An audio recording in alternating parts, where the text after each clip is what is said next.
Today, we're going to look at a revolution that's happening not in some high-tech lab, but right inside the hospital. It's a story about a completely new kind of AI that's changing the game in medicine. But first, let me ask you something.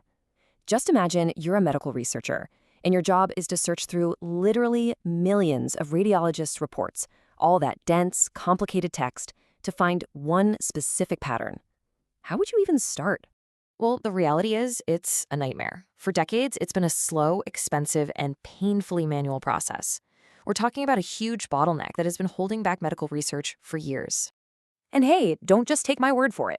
A brand new paper from 2024 puts it perfectly. It says that the information revolution that we expected to see in medicine, it just hasn't really happened yet. And this data problem is a huge reason why. So here's the core of the issue.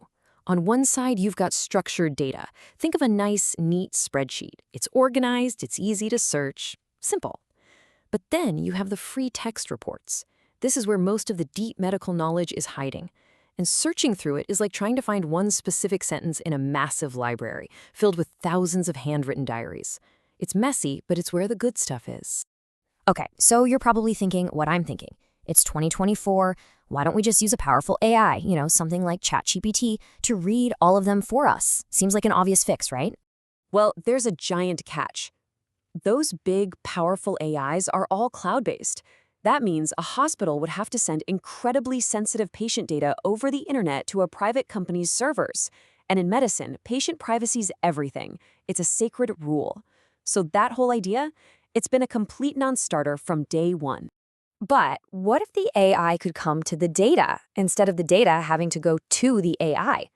This is where a totally new approach comes in. Meet Vicuna. It's an open-source AI model, which means it can be installed and run on-premise, right inside a hospital's own secure computers. And the plan is as brilliant as it is simple. The reports are pulled from the hospital's archives and fed directly into the local AI, all inside that secure network. Vicuna then reads, understands, and organizes all that messy text into a clean, structured database. And the most important part? Not a single piece of patient data ever leaves the building. So that's the theory. Sounds great, but does it actually work in the real world? Well, to find out, a team of researchers in France decided to put Vicuna to the test.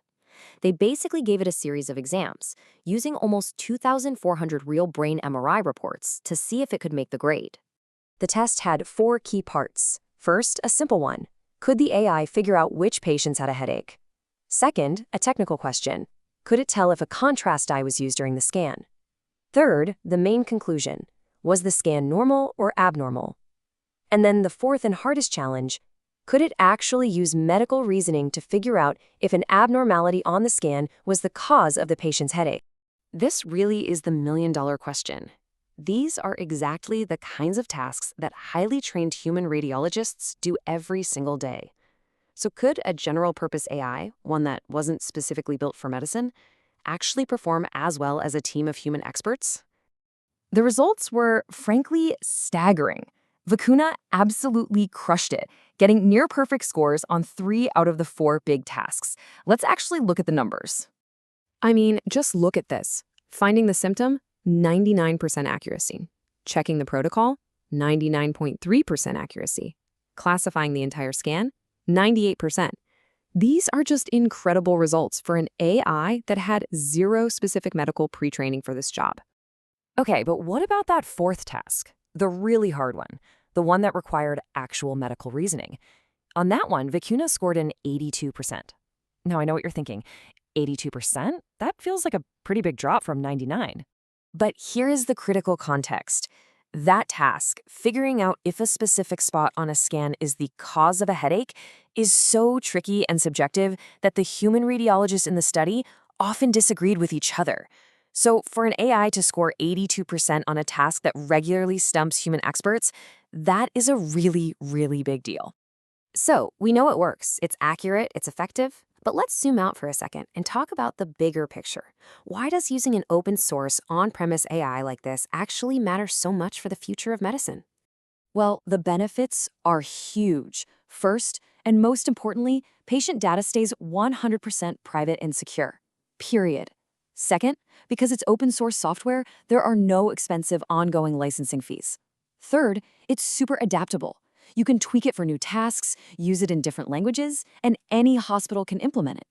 And finally, it makes the science better because other researchers can actually check the work and build on it.